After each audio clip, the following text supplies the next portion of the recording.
तो अमेजॉन फ्लिपकार्ट पे अब शिकंजा कसता हुआ नजर आ रहा है और लगता है सेंट्रल गवर्नमेंट कुछ नई प्लानिंग कर रही है, जहां एक तरफ ओएनडीसी को लॉन्च किया जा रहा है, open network for digital commerce को पूरी तरीके से जल्द लॉन्च करने की कोशिश है। वहीं दूसरी तरफ अमेजॉन फ्लिपकार्ट के टॉप सेलर्स पे सीसीआई की रेड पड़ गई है। हाल में ही कंपटीशन कमीशन ऑफ इंडिया ने अमेजॉन और फ्लिपकार्ट के कुछ टॉप सेलर्स के ऊपर छापा मारा है। कई ठिकानों पे ये छापा पड़ा है और इसके पीछे सीसीआई ने तो बहुत कुछ नहीं बताया, लेकिन ये बताया जा रहा है कि एंटी कॉम्पिटिटिव प्रैक्टिसेस की वजह से ये छापा सीसीआई का पड़ा है। मैं आपको बता दूं, क्लाउडटेल, एपेरियो रिटेल प्राइवेट लिमिटेड और साथ में फ्लिपकार्ट के वॉलमार्ट से एसोसिएटेड जितने भी सेलर्स थे, वहाँ पे ये छापा पड़ा है। बहुत सारी डिटेल तो मीडिया में नहीं आ पा रही हैं, लेकिन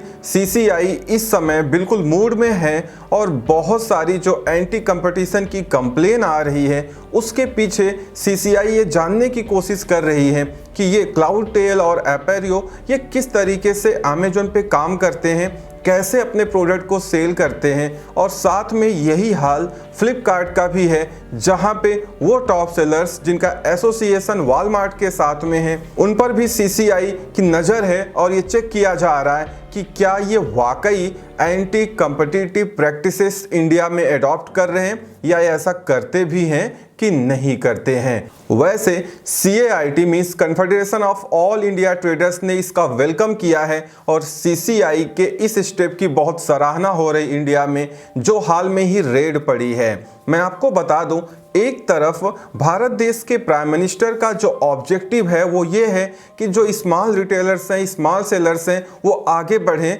और पैसे अर्न करें। और अगर देखा जाए तो बहुत सारे आपको ऐसे स्मॉल मर्चेंट या व्यापारी मिल जाएंगे जो कहीं ना कहीं भारत के prime minister mister Narendra Modi को बहुत सपोर्ट करते हैं। तो एक तरफ जहां पे उनकी प्लानिंग है कि जितने भी छोटे मोटे व्यापारी हैं वो आगे बढ़ें, वहीं दूसरी तरफ इंडिया में कुछ अलग ही चल रहा है, जहां पे कुछ बड़े प्लेयर्स पूरे मार्केट को डोमिनेट कर रहे हैं। शायद इसी की वजह से एक तरफ ओएनडीसी को लॉन्च किया जा रहा है और धीरे धीरे प्लान है कि जल्दी से जल्दी सेंट्रल गवर्नमेंट इसको 100 सिटीज से ज़्यादा शहरों में लॉन्च कर देगी। वहीं दूसरी तरफ अब ये सीसीआई की रेड चल रही है, जिसमें ये जानने की कोशिश हो रही है कि इनका वर्किंग कल्चर क्या है। आखिर अमेजॉन फ्लिपकार्ट ये किस तरीके से काम करते हैं, क्योंकि मैं आपको बता दूं, ये एल्गोरिथम तो डेली अपडेट कर रहे हैं, लेकिन एल्गोरिथम में ये क्या अपडेशन करते हैं, किस तरीके से किसको कितनी विजिबिलिटी मिलती है, अगर इसका क्राइटेरिया ये पब्लिकली बता दे तो कोई प्रॉब्लम नहीं है। लेकिन इतना ज़्यादा इसमें गोलमोल है कि एक्चुअली कोई सही से क्राइटेरिया ही नहीं है कि किसको कितनी विजिबिलिटी मिलनी चाहिए। भले ही अमेजॉन फ्लिपकार्ट हमेशा एक क्लेम करता हो कि उनके पास एक कॉमन लॉजिक है जिसके अकॉर्डिंग वो चलते हैं और वो किसी सेलर के साथ में कोई पार्शियलिटी नहीं करते हैं, लेकिन इसी के उलट अगर आप अमेजॉन फ्लिपकार्ट के सेलर से बात करो जो थोड़ा पहले से सेल कर रहे हैं, साल 2 साल से सेल कर रहे हैं, तो वो आपको कुछ दूसरा ही बताएंगे और उनका स्टेटमेंट सुन के आपको ऐसा लगेगा भी कि शायद ऑनलाइन सेलिंग में या ई-कॉमर्स सेलिंग में बहुत लॉन्ग टर्म फ्यूचर नहीं है अगर आप अमेजॉन फ्लिपकार्ट पे डिपेंडेंट हैं तो कहीं ना कहीं जब इतने सारे सेलर एक साथ ये सारी बातें कहते हैं तो कुछ ना कुछ तो जरूर होगा। मैं खुद बताऊं, मैं पिछले 7-8 सालों से इन मार्केट प्लेसेस पे सेल करता हूं, तो कहीं ना कहीं बहुत सारी चीज़ें मुझे भी पता लग जाती हैं कि ये किस तरीके से काम कर रहे हैं। अब देखना ये है कि CCI means competition commission of India आगे क्या फर्दर स्टेप्स लेती है, और अभी तक मीडिया को पूरी बात नहीं बताई गई। शायद इसके पीछे की उनकी कोई मंशा होगी या वो अभी पब्लिकली इन सारी चीज़ों को डिक्लेयर नहीं करना चाहते हैं, लेकिन ये तो कंफर्म हो चुका है कि अब क्लाउडटेल, एपेरियो रिटेल प्राइवेट लिमिटेड और फ्लिपकार्ट के वो टॉप सेलर्स जिनका एसोसिएशन वॉलमार्ट के साथ में है, अब ये लोग जांच के दायरे में आ गए हैं और छापा पड़ने के बाद, मींस रेड पड़ने के बाद अब इन पे कार्रवाई की बात हो रही है और इनसे बहुत सारे डॉक्यूमेंट्स भी मांगे जा रहे हैं। शायद कुछ अच्छा ही होगा और जितने भी इंडिया में स्मॉल मर्चेंट्स हैं, छोटे व्यापारी हैं जो ऑनलाइन सेलिंग करना चाहते हैं या ऑफलाइन सेलिंग करते हैं, उनका भी इसमें कुछ भला हो जाए। और साथ में ONDC जिसमें बहुत सारी चीज़ें अभी छुपाई जा रही हैं, लेकिन मैं आपको बता दूं इसमें ऐसी बहुत सारी फंक्शनैलिटी है जो इन कंपनीज के लिए बहुत बड़ा सरदर्द साबित होगी।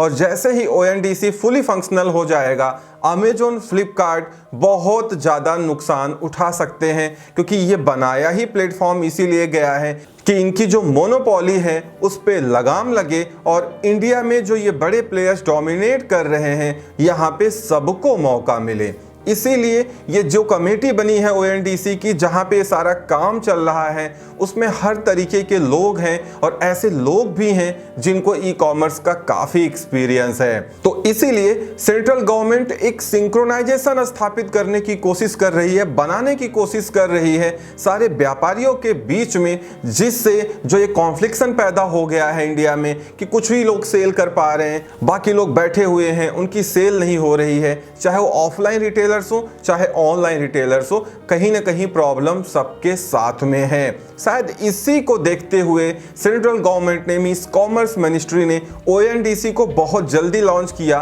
और अब धीरे धीरे, अभी तो ये पायलट प्रोजेक्ट है और बीटा वर्जन है, मींस टेस्टिंग मोड पे है। अगर इसकी टेस्टिंग अभी सक्सेसफुल रहती है, क्योंकि 99% चांस है कि ONDC सक्सेसफुल जरूर होगा, क्योंकि बहुत बड़ी टेस्टिंग इसमें पहले भी हो चुकी है। इसीलिए आगे चल के जैसे ही ONDC इंडिया के मर्चेंट्स के लिए अवेलेबल हो जाएगा और अमेजॉन, फ्लिपकार्ट जैसी कंपनीज को कंपनसेट किया जाए कि ये भी इसको ज्वाइन करें और जो इनके टर्म्स हैं उनको फॉलो करें, तो बहुत कुछ इंडिया में कंट्रोल हो सकता है। और फाइनली देखना यह है कि कॉमर्स मिनिस्ट्री, सेंट्रल गवर्नमेंट और ये सारी जो संस्थाएं हैं तरीके से आपस में एक सिंक्रोनाइजेशन मेंटेन करती हैं, जिससे सारी चीजें स्मूथली चलती भी रहें और कहीं पे कोई पार्शियलिटी ना रह जाए। और आप में से जितने लोग निगेटिव सोच रहे हैं कि ONDC से कुछ भी नहीं होगा, अमेजॉन, फ्लिपकार्ट ऐसे ही करेंगे, उनका कोई कुछ नहीं बिगाड़ सकता, तो मैं उन निगेटिव पर्संस को ये बता दूं कि अगर इंडियन गवर्नमेंट या सेंट्रल गवर्नमेंट चाह ले तो 2 मिनट में सारा गेम ओवर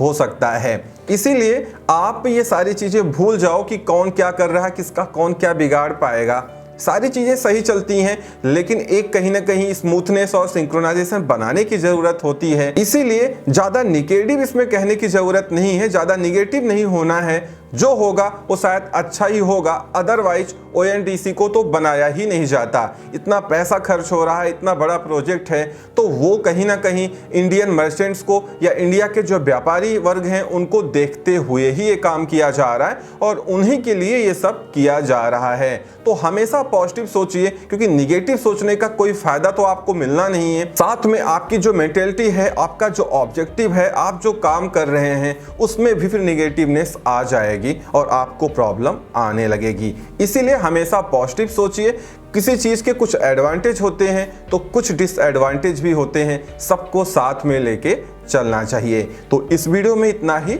उम्मीद करता हूं वीडियो पसंद आई होगी। Thank you so much for watching.